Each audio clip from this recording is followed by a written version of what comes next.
Afternoon, everyone, and welcome. My name is Kat Martins, and I am DWDC's program specialist. Today, I'm joined by my colleagues Amanda Coventry-Barrage and Kelsey Goforth. We would like to begin by acknowledging that the land on which we gather here today is the traditional territory of the Wendat, the Anishinaabe, Haudenosaunee, Métis, and Mississaugas of the Credit First Nation. These nations continue to experience ongoing colonization and displacement. Today, Toronto is covered under Treaty 13 and the Williams Treaties. DWDC is also mindful of broken treaties that occurred across Turtle Island and recognize our responsibilities as treaty people to engage in a continuous process of truth and reconciliation with all peoples across this land. I'm thrilled to welcome you today to our webinar on advanced care planning. Through our webinars, we aim to provide you with information and key takeaways, as well as create a space for conversation on end-of-life topics alongside the professionals that know it best. As you know, April is Advanced Care Planning Month, and we're very pleased to announce that on April 9th of this year, Dying with Dignity Canada released an improved 2024 edition of our Advanced Care Planning Kit. Together with a working group of experts across Canada, we have redesigned our ACP kit to be simpler, more concise, and easier to understand, facilitating the process of documenting your healthcare directions and appointing a substitute decision maker that much easier for you. You can download the ACP kit and corresponding advance directive for your province or territory on our website, or request a kit to be mailed to you in the post. Before I welcome today's speaker, I'd like to go over a few housekeeping items. Everyone on the call today is muted. However, there will be opportunities to submit your questions. To do so, please type your questions into the question bar on the Zoom side panel, and we will read it out for you at the end. Please try to keep your question as concise and clear as possible. Throughout today's presentation, we will also be offering a few polls throughout the session to get you engaged and thinking about advanced care planning. When a new poll becomes available, it should automatically appear on your device of choice. If it does not appear, however, you can also select the polling icon on the Zoom side panel. After you have selected your answer, please click the Submit button at the end of the poll to enter your response.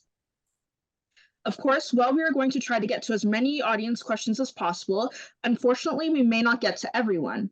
If you have any outstanding questions or questions that are personal in nature, please email us at support@dyingwithdignity.ca and we will follow up with you.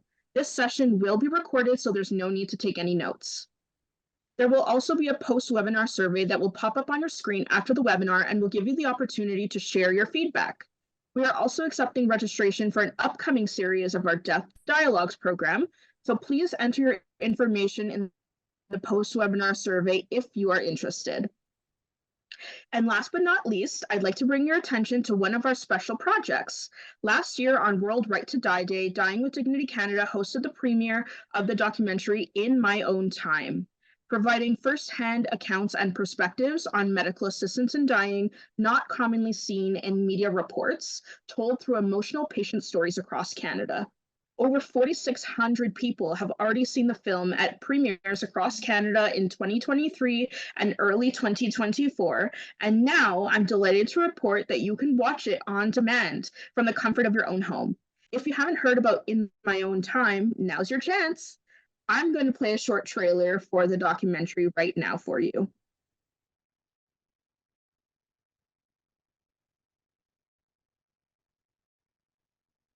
Biographical facts about Aaron Milligan, let's say, right? Yeah. But then we're going to talk about death.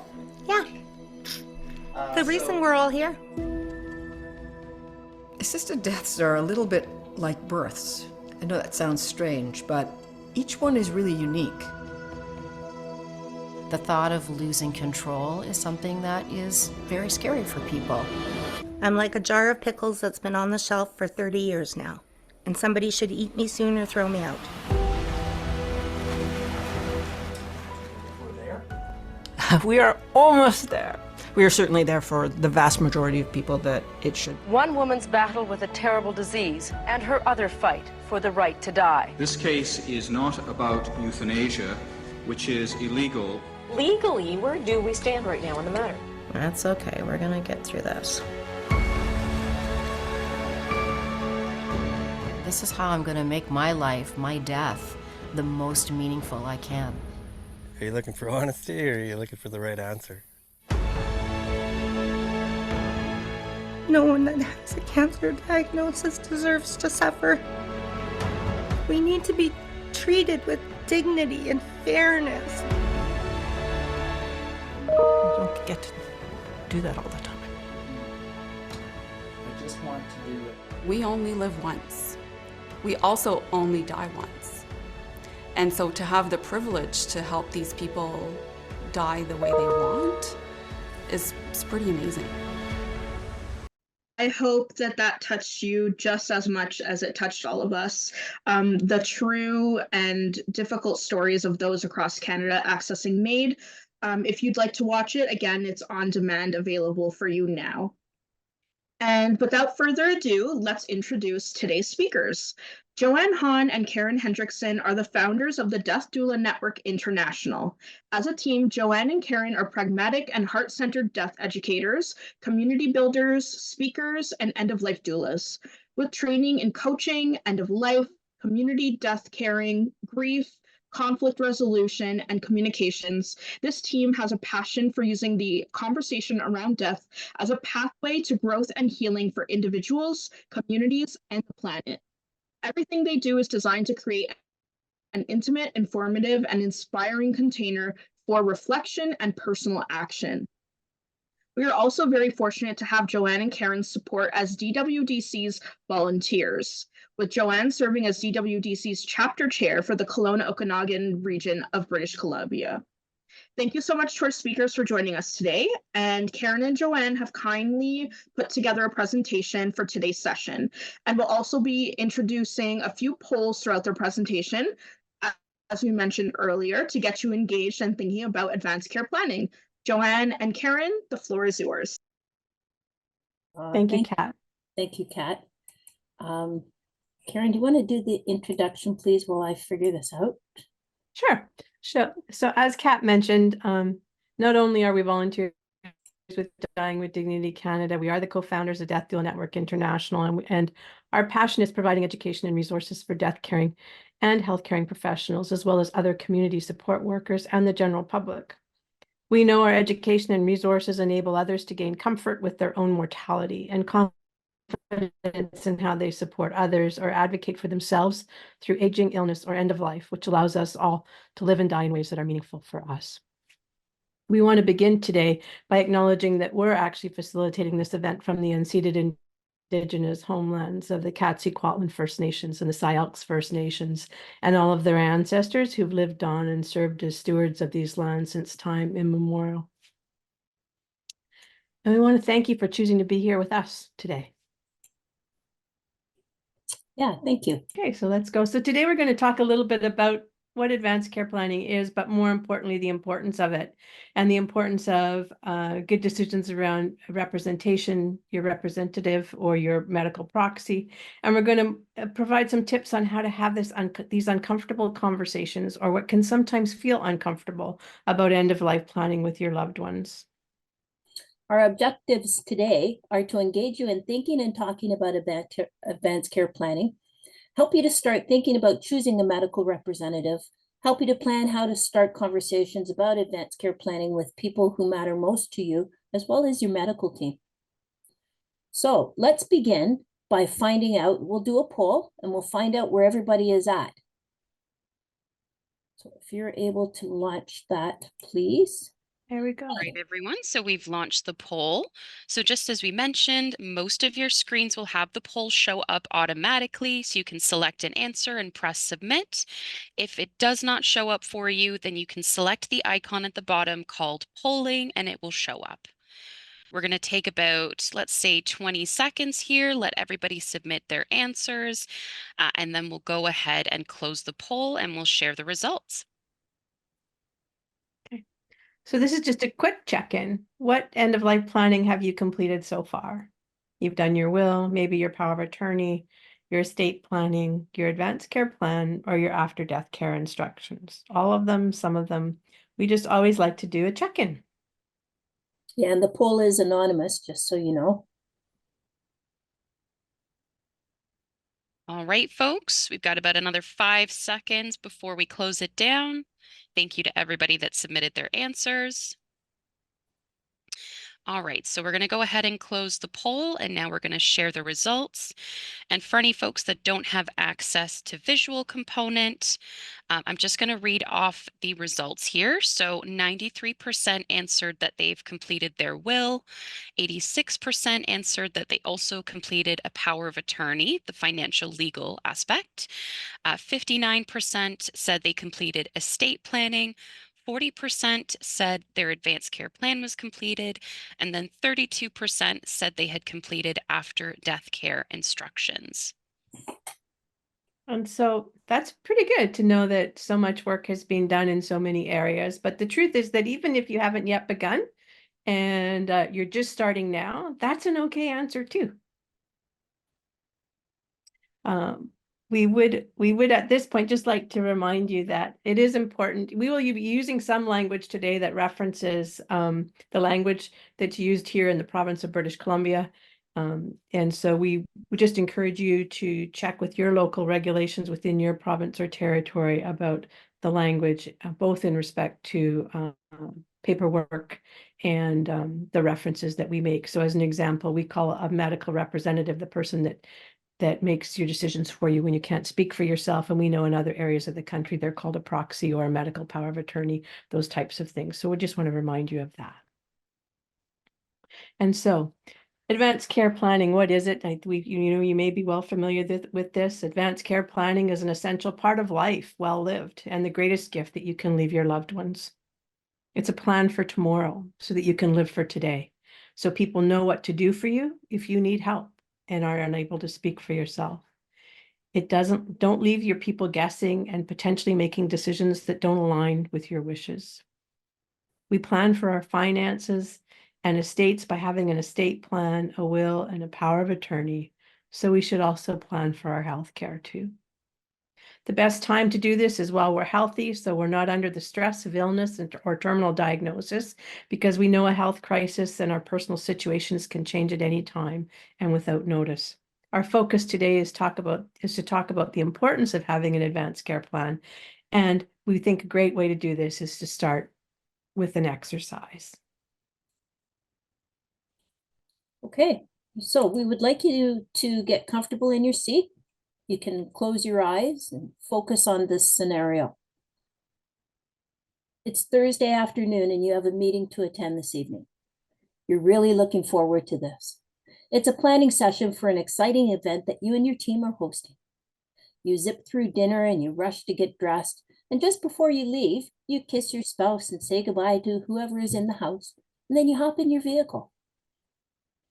You're filled with anticipation and hope, and you're feeling really good about the updates that you will be presenting to the team this evening. The radio is playing one of your favorite songs and you're happily singing away. The next thing you know, you wake up in the hospital. You have tubes coming out of your nose. There's an intravenous in your arm and the machines are buzzing and beeping all around you. You have no idea how you got here or even where you are. You look around and you recognize no one. There are no familiar faces. You're disoriented and you're scared. After what feels like hours, a doctor comes over to you and he tells you there'd been a pile up on the highway and you were in the middle of it all. You hear things like you have life-threatening injuries, and the doctor starts talking to you about potential treatment. You're being asked a number of questions and you don't know how to answer. Recognize how you're feeling about that right now. Be aware of what is happening in your body. Are you prepared or are you feeling scared? Take a deep breath and come back to the awareness of the group. You are here now, you are safe, and you are fine. And so we're going to do another poll now because we want to know how prepared you feel. Again, the poll is anonymous, so please take a second to answer it. All right, everyone. So I've launched the poll. I'm going to read it out for anybody that might have vision issues. So the question asks, after seeing this visualization, do you feel A, prepared? I would be ready if this situation arises. Or B, unprepared. I realize I would not be prepared if this situation arose. And just as we did last time, I'm going to give about another 20-30 seconds for folks to submit their answers.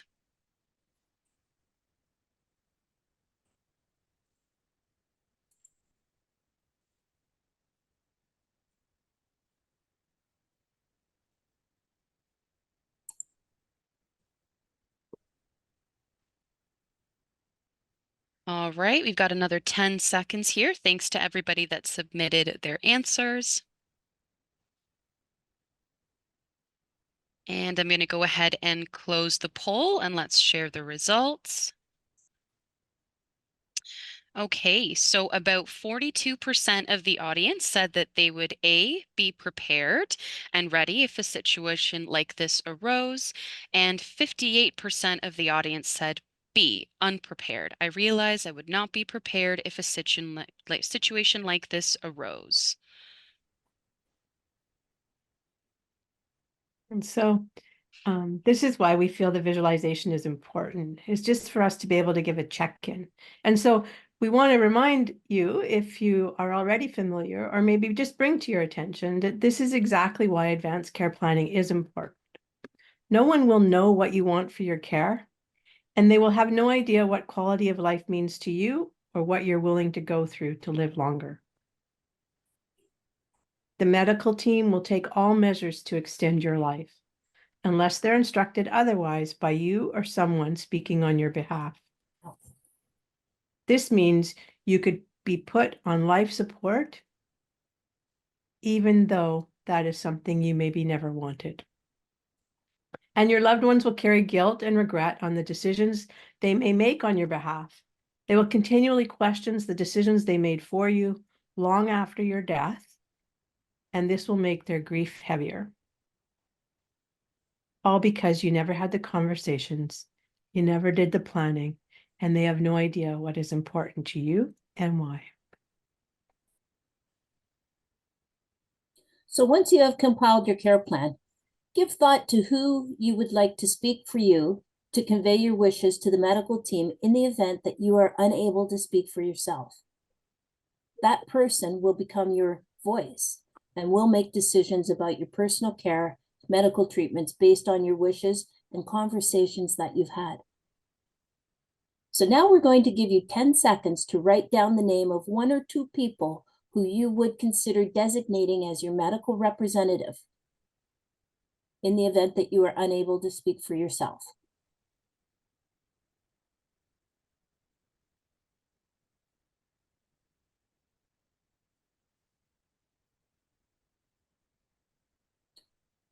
Okay, so let's do another little exercise. Again, we're going to ask you to close your eyes and focus on these words.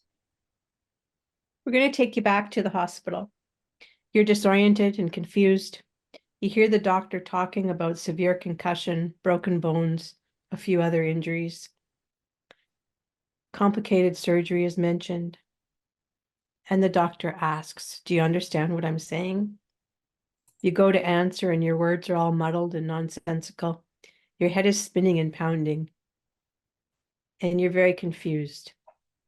You wish someone was with you. In a situation like this, who would that person be? Take a deep breath and join us again. When choosing a medical representative, give consideration to these questions. Who knows you best? Who knows what gives your life meaning, joy, and purpose? And who do you trust to respect your wishes and make decisions you would make for yourself? Who are you comfortable talking to about sensitive and difficult issues? And who is capable and willing to make difficult decisions on your behalf?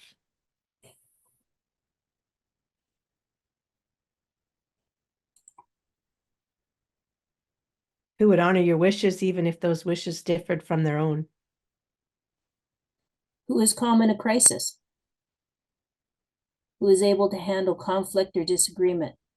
So, for example, if your family members do not agree with your decision or your representative does not agree with the options provided by your healthcare professional. Who is accessible and able to commit the time that might be required.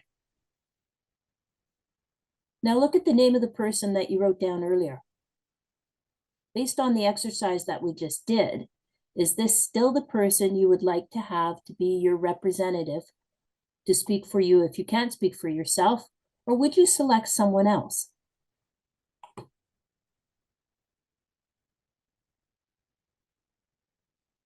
All right, thank you so much to our audience members who are submitting their answers. The poll is now live.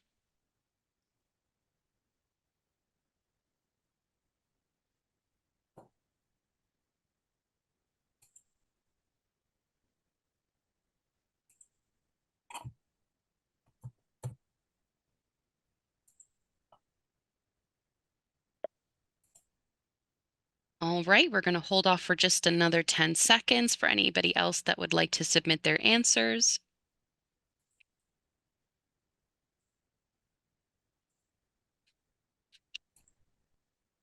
And we're going to go ahead and close the poll. And let's go ahead and share the results. So 10% of our audience said that they had written a different name for the person or persons that they would assign as their substitute decision maker, and 90% said the same.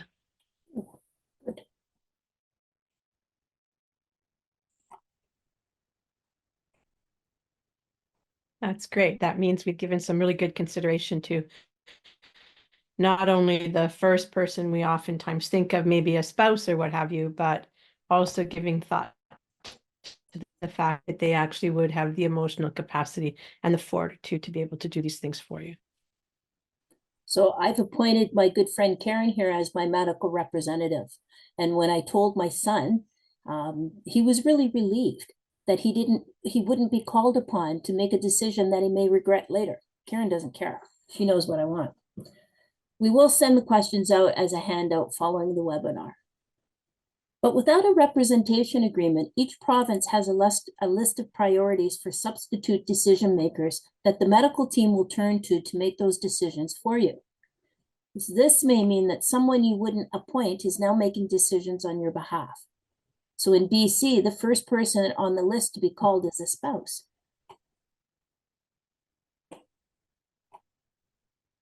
So as an example, my aunt was separated from her husband for almost 25 years. However, they kept in touch and they did have a relationship. When I pointed out to her that he was still legally her spouse and would likely be the person they went to first to make decisions on her behalf, she very quickly completed a representation agreement to designate someone else. So while you're working on developing your plans, you'll want to have some conversations. You really can't decide who your representative is without talking to them, or at least you shouldn't. Yeah, because that wouldn't be really smart, would it? May not be. You do want to include the people closest to you. You want to talk to your doctor, your specialist, the nurse, anyone else on the medical team. Okay, so now that you have a better understanding of why advanced care planning and representation agreements are important, let's talk about having the talk. Thanks. Yeah, so the first thing you always want to do before having the talk is preparing. So you want to prepare both emotionally and mentally for these conversations. You want to understand your own emotions and perspectives so that you can discuss this with a clear mind and be able to articulate your perspectives so that they're easily understood. When doing this, we encourage you to give thoughts to what fears or biases you might have about the conversations and address those before you have any of them. We'd encourage you to write down your hopes, what you hope for the outcome of this conversation to be. Write down what you want to say, maybe point form, and also make note of what you anticipate.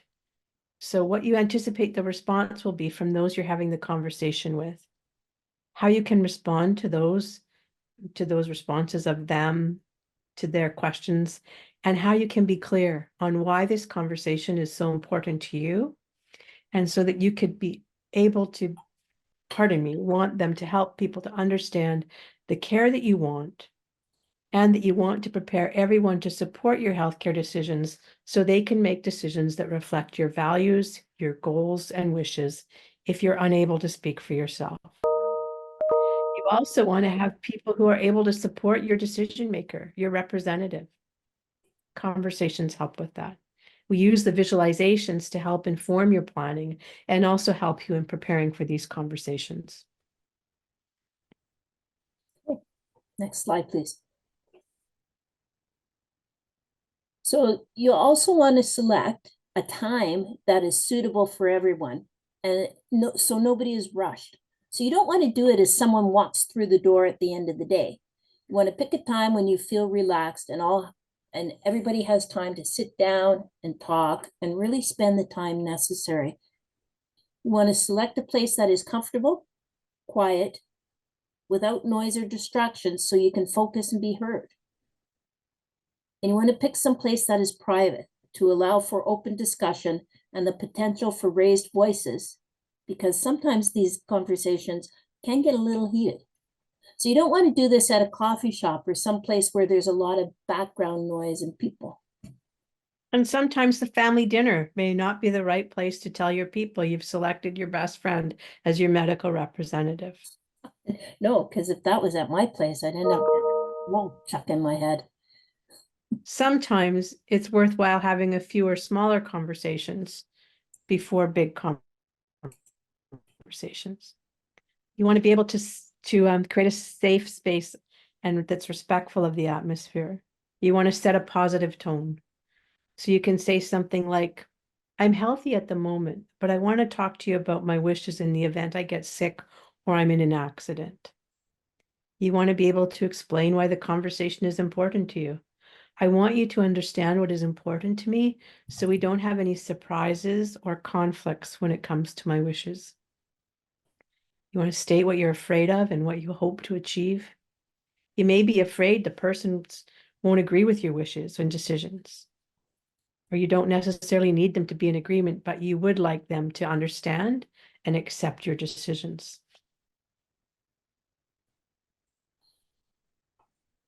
You want to be clear and concise. Make notes about what you want to discuss ahead of time, because you may think that you're going to remember the important points and things that you want to bring up. However, in the throes of a conversation, you may forget some things. So if you have a checklist, you can make sure that everything that you want to go over is spoken about. You want to include what matters to you most and why. Be clear about your why and explain it in terms that the listener will relate to. Listen to their point of view, but be firm about your decisions and don't let them shoot on you. Don't let them say things like, you should try this or you should do that. Don't forget that you've had a lot of time to think about this and this information is new to them. Use I statements such as, I feel or I am. Don't use statements like, you do or you are. You statements come across as accusatory and can sometimes put people on the defense. If someone tries to change your decisions to align better with their own values, you can use one of our favorite phrases, which is, help me understand why you would like to do that, or help me understand. This is a little softer than asking, why do you think that? And ask for support and cooperation. This is all about you and your wants. So ask them to support your decision maker. And know that you'll have these conversations and some will go well and some may not. But what you want to be able to do is review and reflect. And so you want to review how the conversation went. How did you feel about the outcome? Were you pleasantly surprised? Were there more challenges than you thought there might be? You want to reflect on what went well and what didn't go so well, maybe. And write those things down, make note of them. And then use these to make changes to what you might say next time. Not changes to your decisions, but how you might approach the conversation.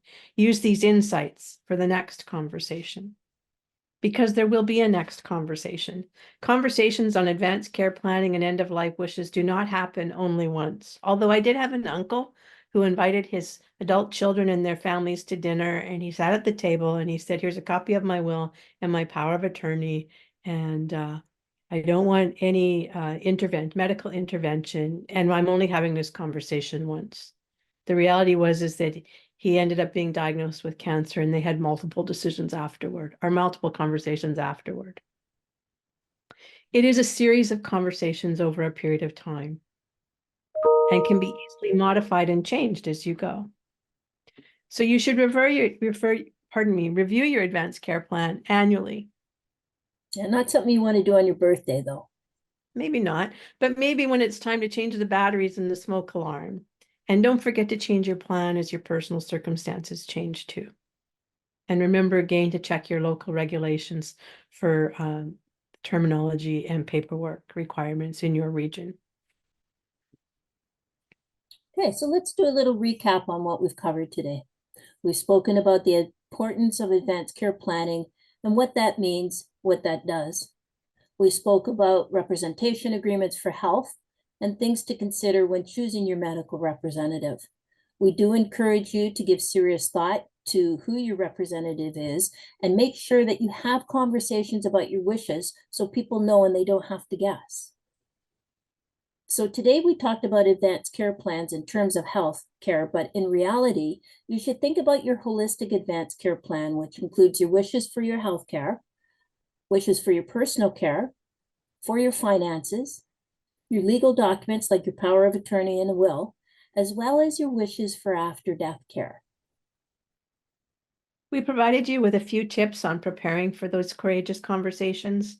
These tips can be used for any conversation, actually, where you think may be uncomfortable, not just discussing end-of-life plans.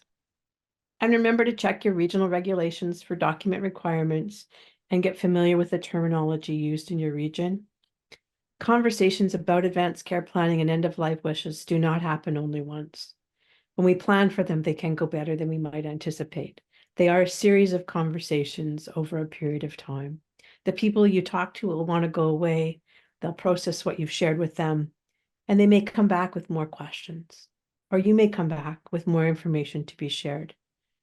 Be aware of the fact that you have had a chance to give some deep thought to preparing your advanced care plan. And there's a very real chance the person you're going to discuss your wishes with is hearing this for the first time, and they may find the conversation overwhelming. So you may have to do it in little digestible chunks, and that's okay.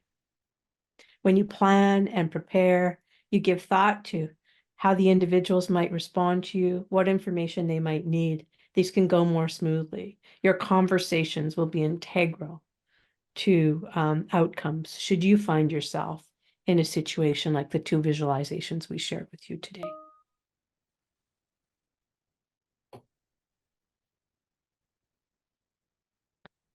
We do want to let you know that we do have a Death Doula Network International invites you to check out all our podcast information on the Dishing Doulas podcast, Seriously Let's Talk. We encourage you to tune in. Give us your feedback. Let us know what you think about that. We've got some good information there with respect to personal stories and experts sharing what this end-of-life planning education space can look like and how we can take personal agency and advocacy by making plans, by having discussions and speaking for ourselves. And then if you want to learn more about us, you can find us at ddnint.com. So we really appreciate the opportunity to be here today and share a little bit of information with everybody. And that's what we have. So let's open it up for questions or comments.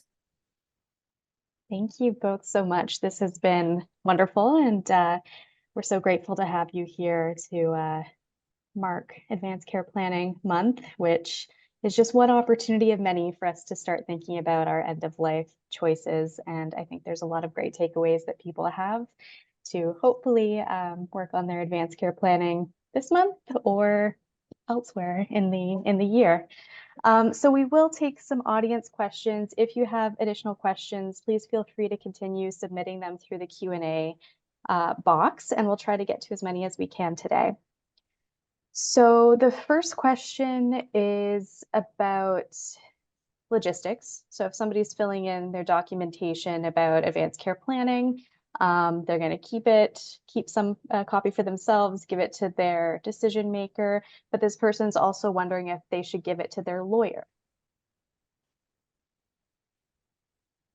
The advanced care plan,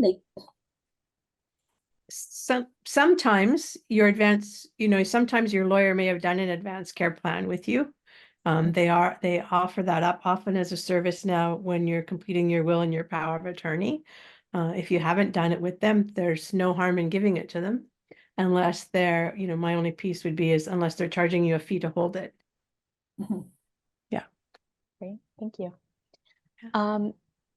Can you speak a little bit to the relationship between a patient advocate that you might have in your life and your power of attorney? Are they the same person? Are they different? If you have a patient advocate, should they be named in your directive, or is that a bit of a different role that they take on? I think it really depends on what you want that patient advocate to do for you. Certainly, if you're utilizing a patient advocate to help you navigate the healthcare system, and sort of just have a good understanding of how to work through the system and get the care that you need, if that's their role in partnership, if you will, or in tandem with your representative and yourself, then they should have access to the document so that they know what your wishes are and they can help in the planning and the preparation and that advocacy. But they don't necessarily need to be your representative. If you're in a situation where maybe you're a solo ager and you have nobody else that can be a representative, then that's a different thing to consider, right? If that individual is going to be the one that speaks for you, in the case that you can't speak for yourself, as well as do the advocacy work and the advocacy support for you, then maybe the answer at that time might be yes. Not always the same person, though, no. And you can also hire a death doula. That's what they help with. Absolutely. And that's a great segue, Joanne, because we do have a question about death doulas. And this person is wondering at what point, and I think this is speaking to specifically what you have seen with your clients, but at what point do people typically come to you for support in your capacity as a death doula? Are they typically still rather healthy and they're preparing for the future, or is this a situation more often where they do have a life-limiting diagnosis? Kelsey, it happens both ways. So I supported one young lady that was diagnosed with terminal cancer, and I started supporting her in September of 2022. She was in the hospital. She died in May of 23. So I was able to spend a fair amount of time with her and her family. I've also been contacted by people that said, hey, I just found out I'm riddled with cancer. I don't have a lot of time left to go. So it varies. Ideally, we like to have people contact us so we can start and engage with them while they're healthy and while they want to do the planning part of it. But and some of us, some of us have done some of that work. Like I've worked with people who maybe somebody else in the family has been ill and it's called them to get their own affairs in order, and they've asked me to help them through the process of advanced care planning and sorting that out for sure. Yeah. Great, thank you. Okay, now this is speaking a little bit to family dynamics, and without knowing for sure, but having some suspicion that the conversation might go well with some relatives and not so well with others, and there might be various levels of support, maybe among children or others in the family. So do you have any strategies for how you would approach those conversations? Is it having sort of one-on-ones with different people or having everyone together? Any tips for when the dynamic might really vary from person to person? So when I've in my doula service, I've supported family where the dynamics have been complicated. And first off, in my role as a doula, part of the work that I do first off is get a good understanding of perspectives and understanding of the varying people, players, right, in the mix of things. And then oftentimes, if we know that there's some kind of tension within the group of people who would be the support, it is, in my experience, it's better to have a few one-on-one conversations with individuals first, just to get a sense of where they're at. So they have an opportunity as well to be to hear what you have to say in relation to what you plan for or what your hopes are, but also so that they can feel hopefully fully heard in their perspectives and their sort of feelings about things. This is kind of really important in family dynamics. So, I don't know about anybody else, but in my family, we've all got a role that we play. We've been playing it our entire lives. And, sometimes there can be one individual in that family that feels that they never have the opportunity to fully speak their truth or to say how they feel or share their opinions, because there's this family dynamic that happens where they feel they've always been shut down or not heard or not listened to. And so we have to respect that. I think it's really important to respect it at this point in time with these conversations, because we have to have the conversations because they're critically important, right? But if we don't allow individuals to sort of have the space on their own to sort of navigate through some of this, it might not go as well as it would with just a group of people. And then remembering that all of these people in some way are going to have something to say if you're in hospital and now somebody's trying to make a decision that there's been no conversation. So some conversation, always better than no conversation. And it's why we talk about the preparing emotionally and mentally for these conversations, and really is quite honestly setting up a game plan and how this can go better than it might otherwise go if you don't have the conversations and you don't plan for them. So hopefully that helps. Yes, that's great. Thank you so much. I like this question. It's spring, summer will be here. Lots of people traveling to the cottage or maybe overseas and taking lots of fun trips, I hope, this year. So this person is wondering if you should bring your advanced care planning kit with you when you're traveling, whether it's to the cottage for the weekend or longer trips, maybe further away. Any insight into that? Well, it can't hurt. It's always good to just throw it in the glove box or, someplace in the car, as long as somebody knows where it is. That's always important. Some people will have their documents and they'll put them in a safety deposit box. Nobody knows where they are. Nobody knows where the key is. So take them with you, or what you could do is take photos on your phone. You could take pictures of them and put them in a little file. And again, as long as somebody knows that they're there. We certainly have heard stories of individuals who've ended up in hospital over a weekend, and they have an advanced care plan, and even their representative doesn't have access to it.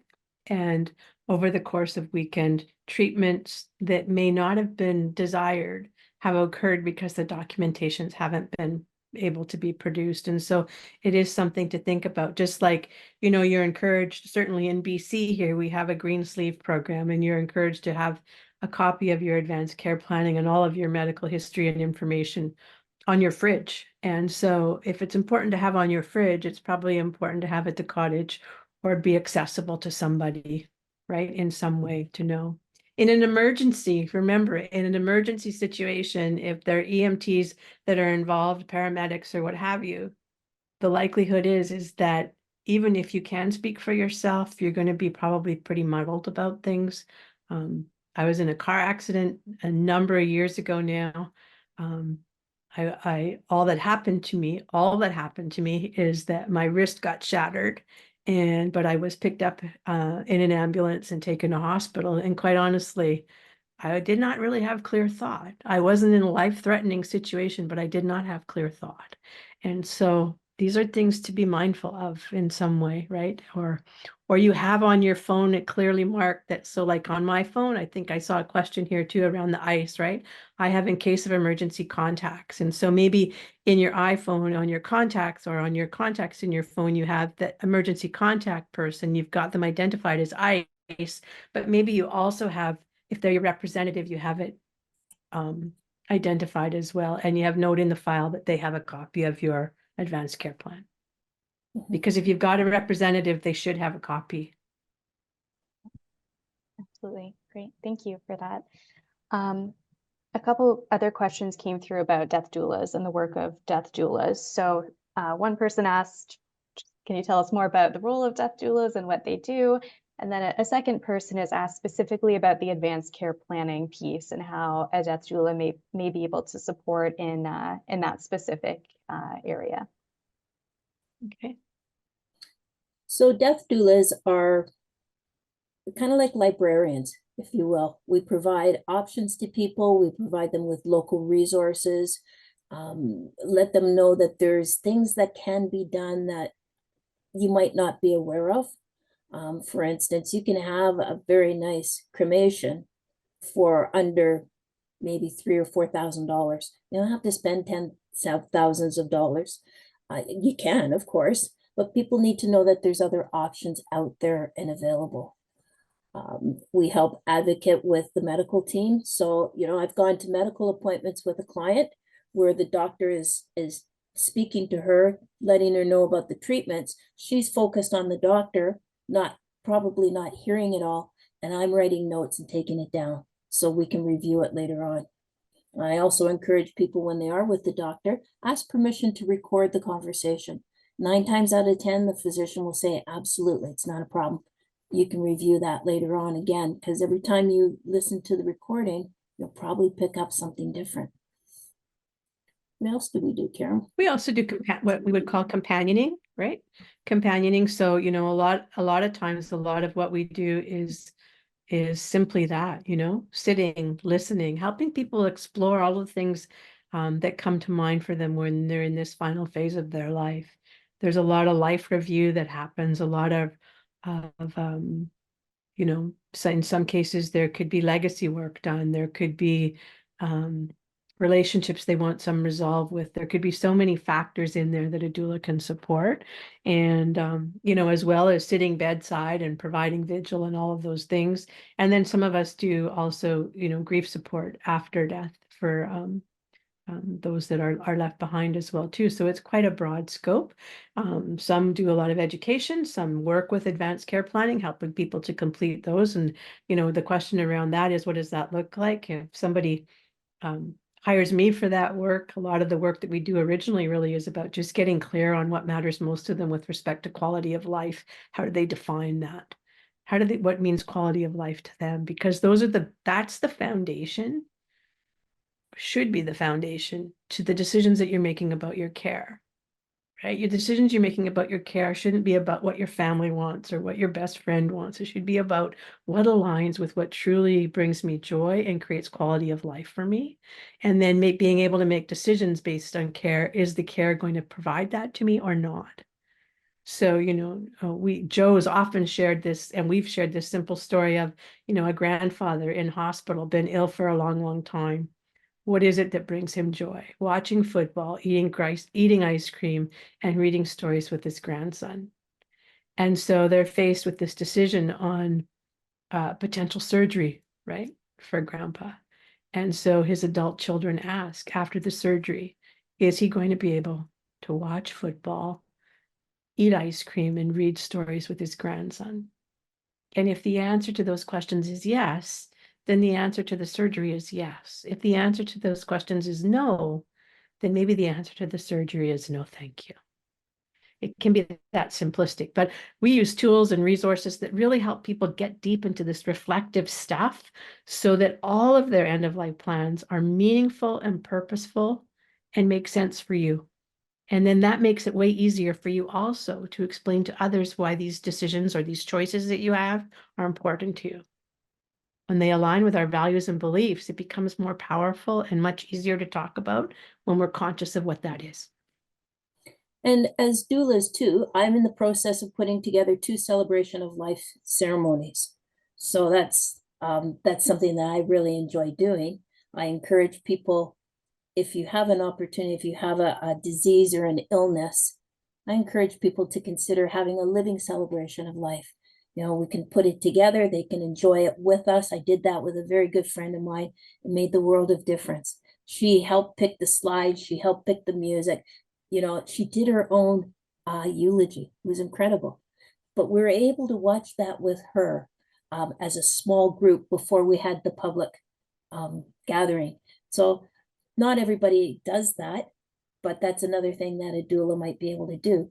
Also, small bucket list wishes. Again, my friend, she had stage 4 terminal pancreatic cancer at home. She goes, you know, I so wish that we could still go out for beer and chicken wings Wednesday night.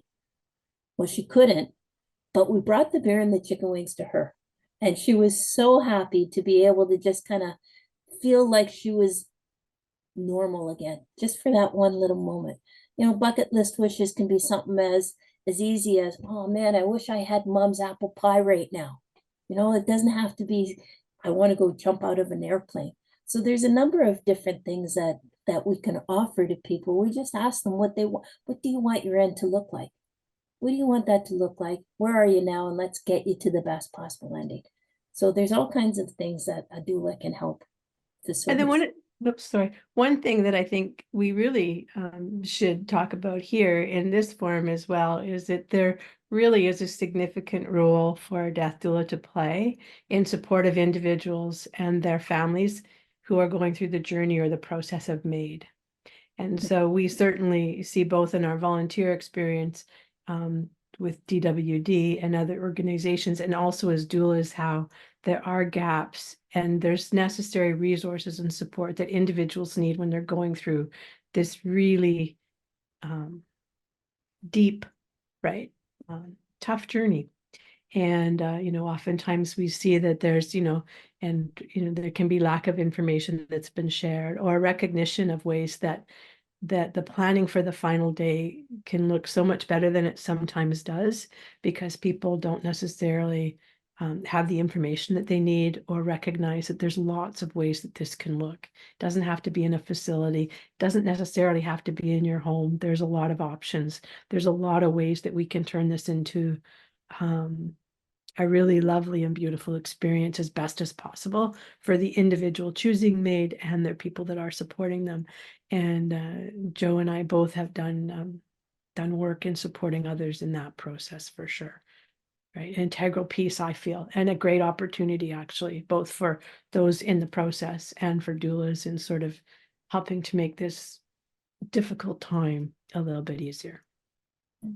Yeah, thank you for raising that, Karen. I think sometimes with MAID, people get quite stressed out about the process and the logistics and the paperwork and the assessments and all of the things that need to be done based on what's written in the law. But then sometimes in all that stress, people don't realize I could do a living wake, or there is the beer, the chicken wings. There's all these things that I can do to, make things beautiful and reflective of me between now and the date that I might choose to have MAID. So yeah, or even in navigating, the logistics, if you will, the practical elements of this, right? So, there have been, a few occasions where people have contacted me because they're having difficulty even getting access to understanding process here in our health authority, and not necessarily having their own GP or their specialist actually helping them with that process. And so, I certainly have done a lot of offered a lot of support in that way around who to contact and how, what this is going to look like, and MAID coordinator offices and things like this, simplistic things sometimes, right, but can make a huge difference versus some of the struggle that people might sometimes face. Yeah.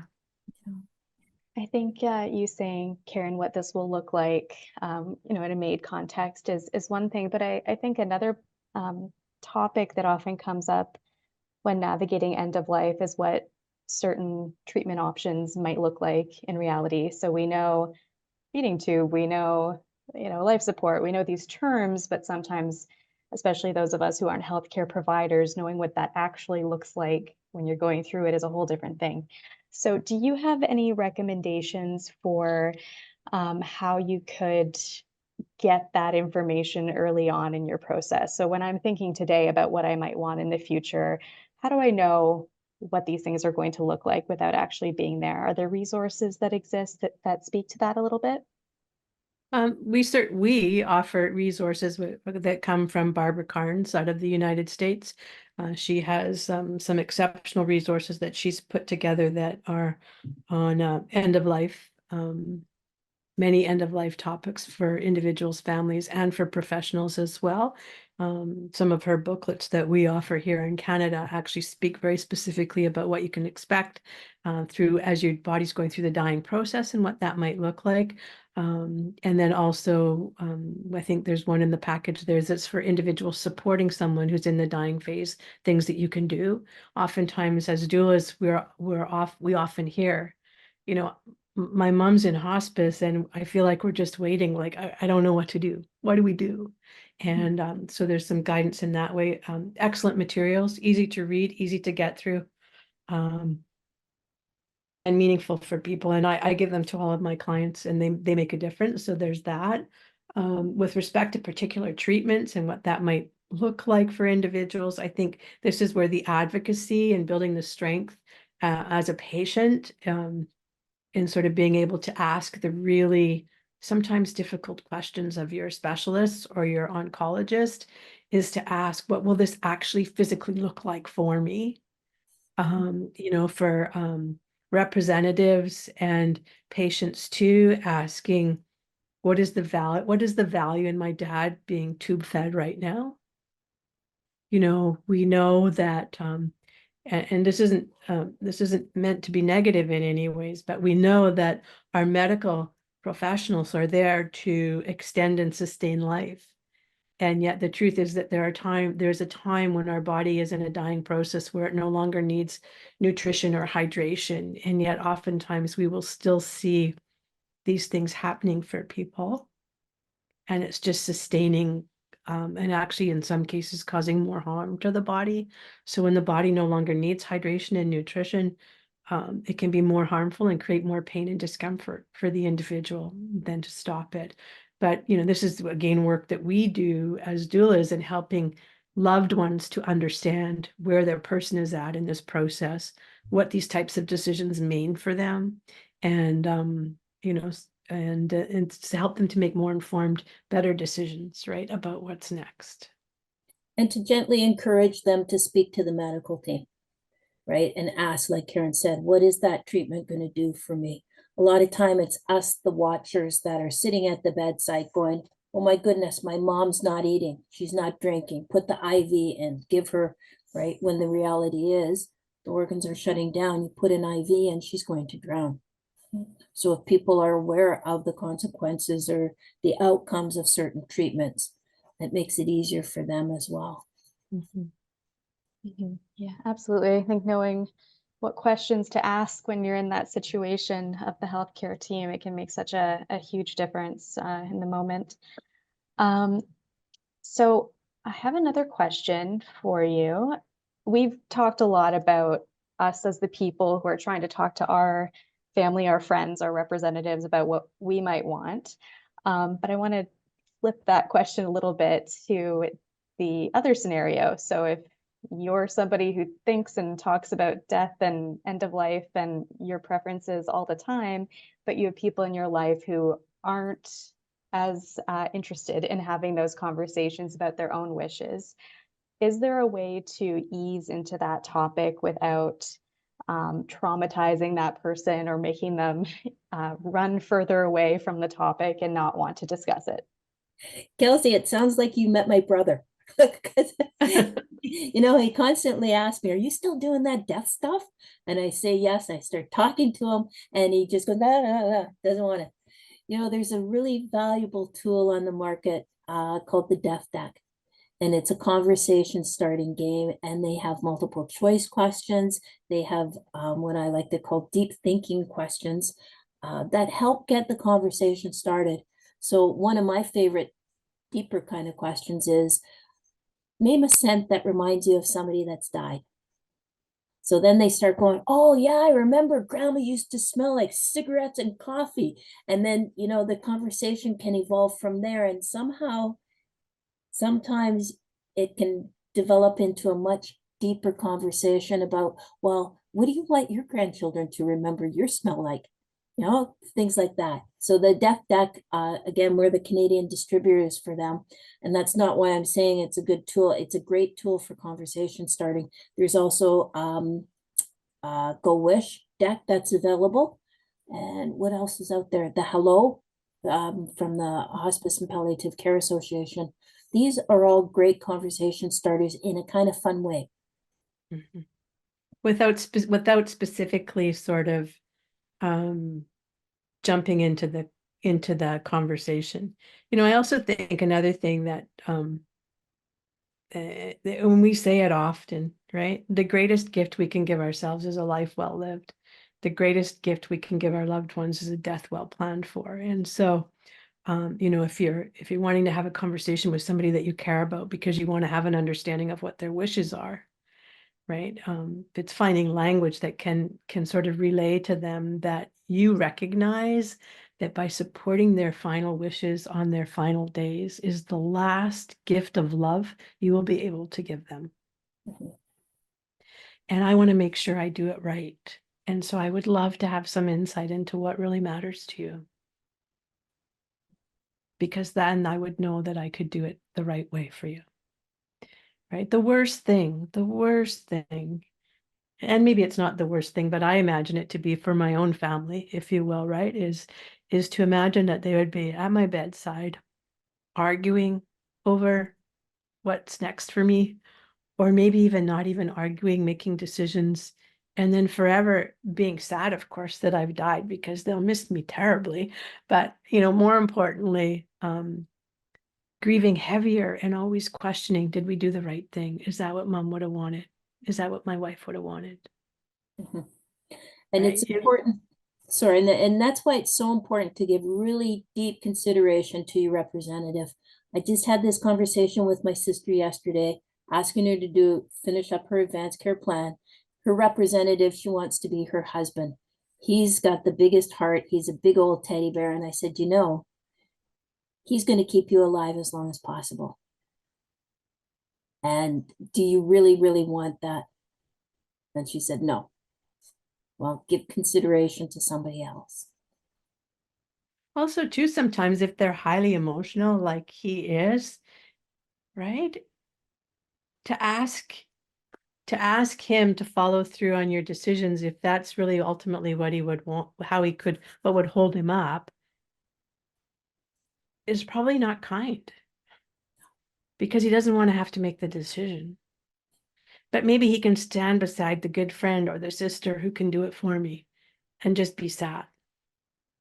That's what happened with my mom, right? My mom appointed our brother to be the representative, and he's the one that goes, don't talk about that.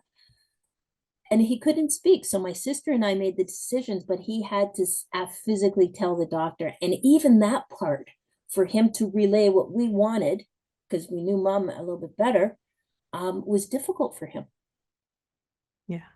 And I think this is why the planning and the preparing for the conversations sometimes is so important as well too, right? It's because when you make these decisions, it's not that you're dissing somebody for somebody else.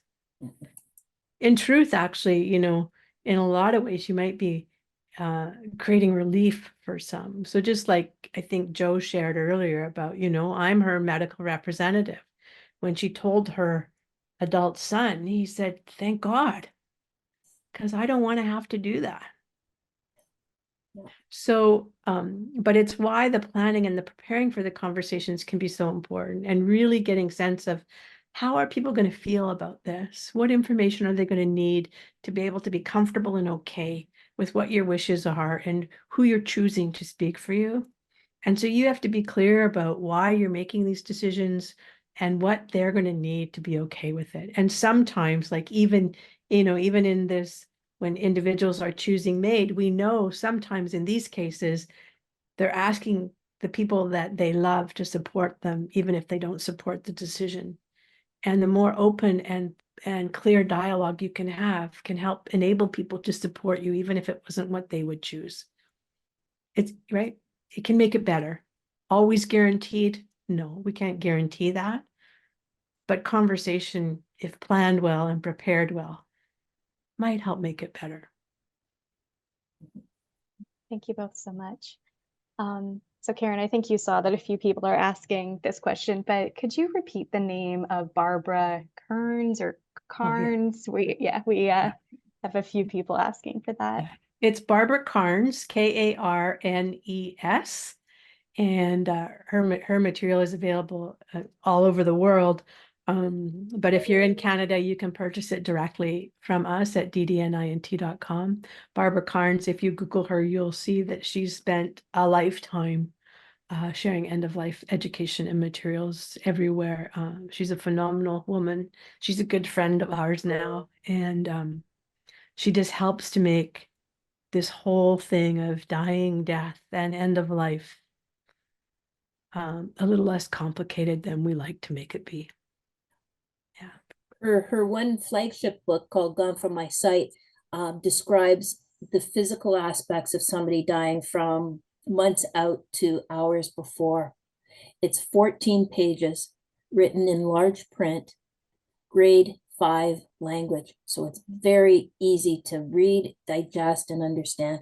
Now, if you leave that at the bedside for anybody to pick up, they'll look and go, oh, mom's not eating. Oh, she's starting to sleep more. She's starting to withdraw. Here's approximately how close she is.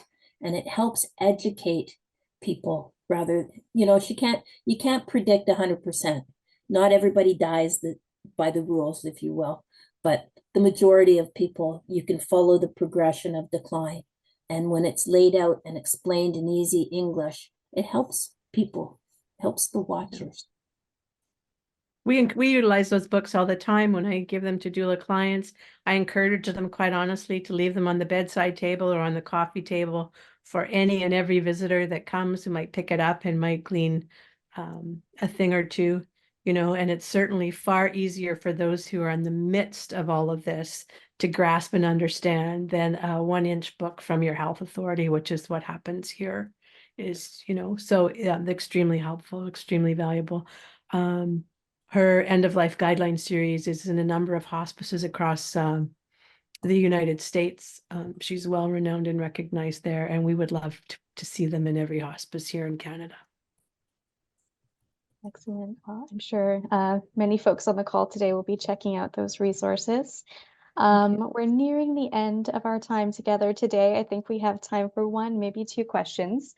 So let me see here. So this person, we actually get this question quite a bit, but somebody is wondering what to do if they don't have anyone to designate as their POA. So somebody without family or friends, what can they do? What are their options? Who would make decisions for them if nobody is named?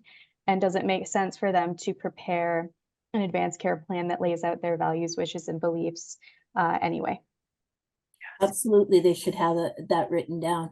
And so if you don't have anybody to speak for you, you can write an advance directive.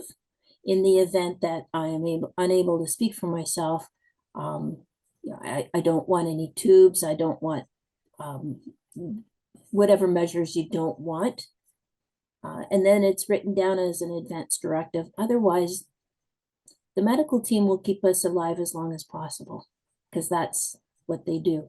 There's nothing wrong with that, but that's not what everybody wants to have.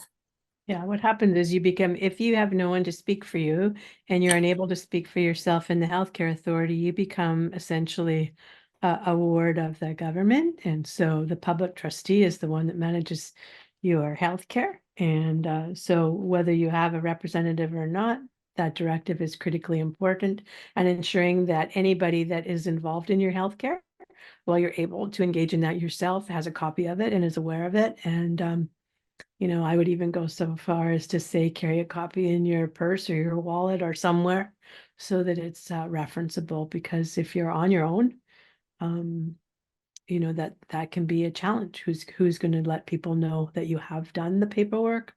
And then the other part is work, and we just actually, we just did a podcast about this the other week, but I think it just aired last week, but this idea that as solo agers, which is what I would consider someone who doesn't have anybody, is that, build a community, build a circle of people, start to invest some work in that so that maybe somebody can be identified as someone who can speak for you.